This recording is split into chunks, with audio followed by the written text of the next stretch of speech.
Welcome to Session Sunday.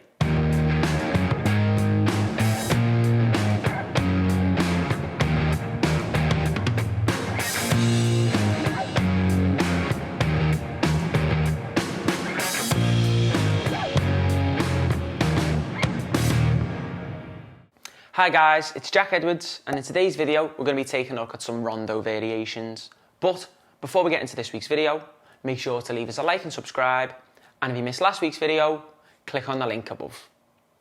Okay, so moving into the first part of this week's session, we're going to be taking a look at our first rondo. But before we get into it, let's have a look at how many players we're working with this week and the equipment that we'll be using.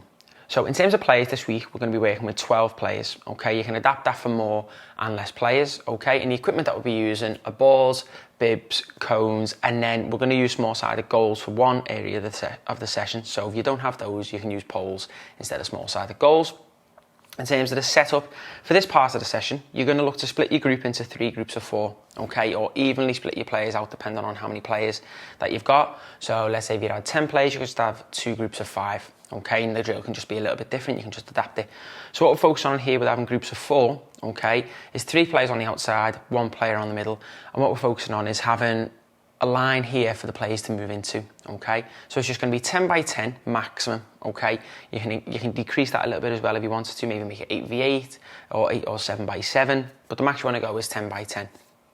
So the players here will receive the ball, and what we're trying to focus on, okay, is once the players move the ball, okay, once the chance comes, so they might not move straight away, but as this player is receiving the ball, they might move onto this line here, okay, so then we've got a way to play out. This player can play into here, okay, and then this player can just look to create space on this side to receive it. We can also look to play across. We can keep the defender focusing on one side, and then when we got the opportunity, we can play and then play forward by switching it there as well. Okay, so we're focusing on players' movement as well as just passing the ball. Okay, so we're leaving that empty line for the players to go into. Now, let's say you had an extra player. If you wanted to make sure that you still have that line free, you can maybe have a player in the middle. So you could have 3v1, okay, with the outside, and then 1 extra player. So that player can also rotate as well. So let's say it was in here, this red player could come in, receive it, moves that empty line, and the player in the middle could move out. Okay, so we're getting a constant rotation of movements. So we're focusing obviously on moving the ball quickly. Okay, so being aware of the space around us as well, making sure that our body shape to receive enables us to play back to where we've come from, to keep playing first time, but also enable us to open out and then get ourselves into space. So we're focusing on with here, creating those triangles to play out, okay, but also trying to penetrate in behind the defender as well. Once the defender wins the ball, okay, so let's say we try and play through here, pinch it, okay, they will swap over with the player who's passed the ball. Okay, so it's a good one to have for your warm-up for the first part of the session, and then you've got 3 other groups, or 2 other groups, depending on how many players you've got going at the same time. And obviously if you do have more players, then you can add them in accordingly. If you don't want to have that extra gap, it can just be a 4v1. If you had 2 players, it could be a 4v1 or a 4v2 or a 4v1 plus maybe an extra player in here as well. We will now move into our first animation before moving on to part 2 of this week's session.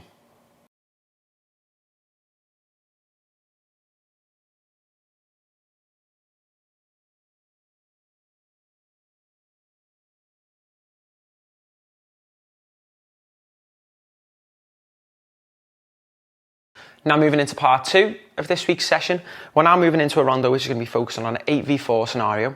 Okay, so we're going to have players on the outside and players in the middle.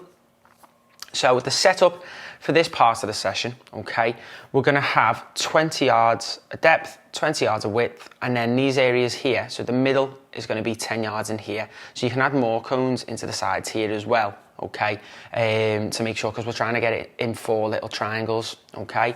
So the yellow is going to be the team defending, red's going to be on the outside, and blues are going to be in the middle.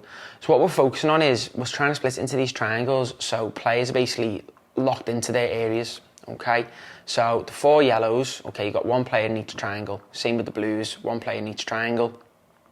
And then the reds are on the outside. What we're trying to focus on with the rondo here is that when the ball comes in, okay, we've got options to play into somebody, and then it can get played out into space. So if you want to, you can have maybe the blues being able to interchange positions. So this player could maybe move across and swap in there as well. But if you want to make it a little bit more difficult to start, they could be locked in, so it makes it more difficult for them to find space. And then after a while, you might want to make it where the players aren't locked in, but it makes, like I say, it makes them think about the movements a little bit more as well. They've got to be more aware of the surroundings and try and occupy that space, okay, that they have, but making sure that they're always constantly on the move. So using the players on the outside, looking to bounce it, okay, so this player here now, we don't want them standing still. Can they move to pull this player out into space, and then we can play into here, okay? Can there be an option to then receive, or can we flick it around the corner to play to a red player? A red player can also play to a red player, but after they've played, they can only have more than 2 passes on the outside. So when that ball comes to here, if this player then plays across there, the next pass has got to go in. Okay, so encourage the movement in the middle. So this player could then receive it. Okay, it could get bounced in, bounce back out, and then into space. Okay, so once this player receives it, if they can still play in the middle, that's fine. Open out, play back to the reds. Okay, so we're focusing on moving those yellows about. If you can't get it, can you create space? Okay, so then lucky we can even play through the pitch as well. But that has got to come through our movement, not just standing in central areas. Can we focus on, okay, when one player receives the ball, if I can't get it, can I pull someone else into space? So when another player receives it, okay, they've got space to take the ball into to pass.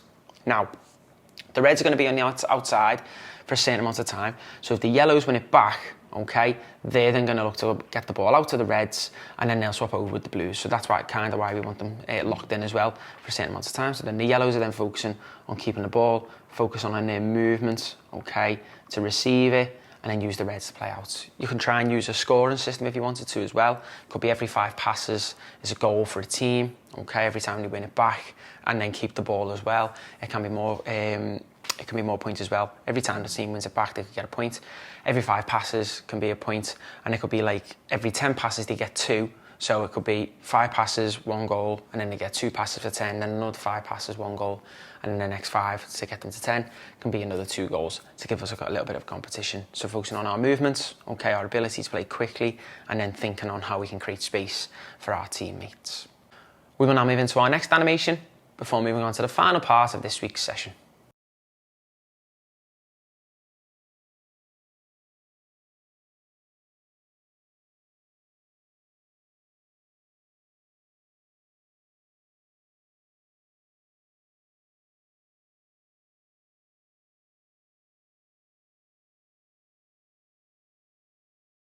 Okay, now moving into the final part of this week's session, we're now focusing on a rondo, which is also a small-sided game-based scenario.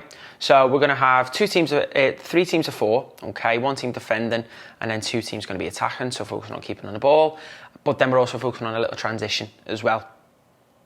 So we're going to have, in terms of the setup, 15 yards of width, and then 2 15-yard areas, so 15 yards of width, 30 yards of depth, with then just 5 yards either side behind for the goals to go into. Okay, so small sided goals, or you can put some poles or cones in there. So each team, okay, so the red's going to have 2 players in this box, 2 players on the outside. Blue's the same, 2 players in this box, 2 players on the outside. But the yellows, they're only allowed 2 defenders in each box. But when they win the ball, they're free to move anywhere, but the reds aren't. Okay, so it can become 4v2, okay? So they've got to try and think of, on transition, can they look to score the yellows quickly? Okay, so that's where we're giving them a bit of an overload.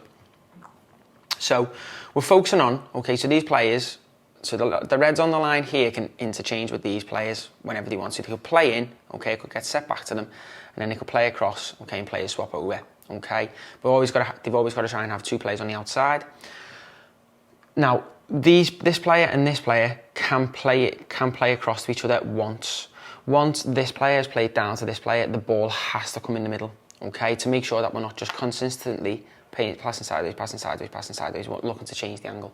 Okay, so when the ball comes in, focusing on can we get movement, okay, in here, to look to switch the play, okay, and then can we look to penetrate, keep the ball, okay, keep it moving about. When we get that chance again, okay, look, there might not be an option centrally. Can this player receive the ball, okay, and then this player might come in, we can play short, okay, maybe set back to this player, interchange, play into there, go, and then focus on our movements again. So once we've played it, moving out into space there and go, okay, there's an angle for the next player to receive it. Okay, it can be switched like that as well. Get set back and then penetrate. So the players are on the same team, okay, when they're in possession, okay, but they're looking to obviously switch it and try and create space by stretching the pitch as much as they can. So again, focusing on moving the ball quickly. Okay, so 1 or 2 touch, that ability to play first time is massive. Our receiving skills, being aware of what's around us, quick decision making, composure on the ball and confidence to play those passes, the ability to take the risk. So then, if the yellows win it back, they can go and score and need a goal. So they might go, okay, we're going to attack in this zone here. So then it becomes 4v2. Okay, if they can get all players in, it might be a 3v2, gets played in and score. Whichever side they score in, they then swap over with that team.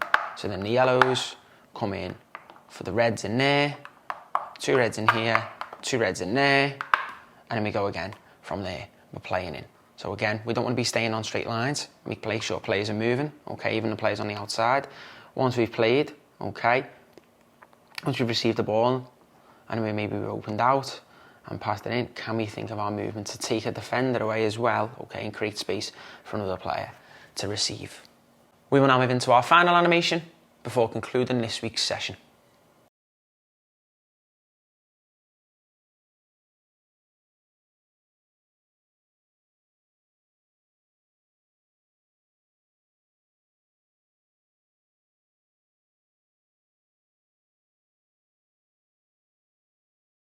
Thanks for watching this week's video.